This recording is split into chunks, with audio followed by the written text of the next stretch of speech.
Is he going to survive? Minister Machakaire Zvaendwa vachinzi, or will he be fired over mashoko akataura kumutungamiri wenyika? Kozwa yapindira intelligence unit yekozwa munoiziva kuti vakomana vekozwa vanenge vataura vanenge vatonzwa mahunga right now. Tisati tatombopinda munhau, pane mashoko akutobudisa achitaurwa nekozwa vachitoti asazva confirmed hazvo, vari kutoti confirmed. Kozwa is still searching kuti mashoko ari kutendera panguva ino zvinzi Minister Machakaire has been fired ndeyechokwadi kana ndeyemanyepo. Sanapinda mashoko mudanyirwa pana mudobva subscribe like on the bell icon. Kozwa nomudanyira chiti breaking news.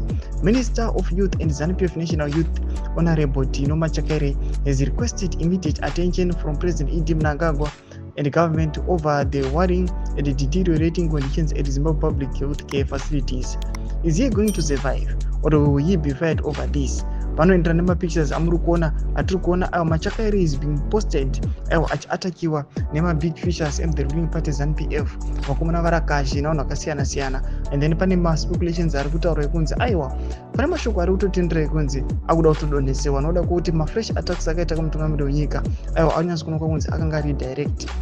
Panapa mutungamiri wenyika has been challenged and it is exposed mutungamiri wenyika kuti kubva achipinda onto power the second republic it has done nothing health care system. Chitiko chinyatsokuonekwa panguva ino kuti aiwa Tino Machakaire panguva ino vanhu vari kutovhunzana aiwa mumakona vachiti do you think kuti the ruling party ZANU-PF vacharamba vainaye count anything is going to happen? Chazongoonekwa kunzi aiwa chazongosaradza vangano. Mashoko ari kuda panguva ino some of the people vari kuuya vachitaura vachiti aiwa ZANU-PF tagara tinoiziva akasike kutanga maybe vari kuona kuti pava neanother target yekuti they can smaguma resources enyika just no matenders kana vakupinda vakomana vematenda vana wiki nochivayo munounzirwa x-ray kana kuti mibhedha yaya mapoma macost prices ndonyangwa senyika yeZimbabwe munozorora. Mashoko ari kuda panguva ino atiri kuona kuti nhau iyi ichiri kutenderera aiwa pasocial media asati yanyatsogarwa pasi kana kunzwa kuti ZANU-PF yazonyatsobuda ikatora mashoko akati.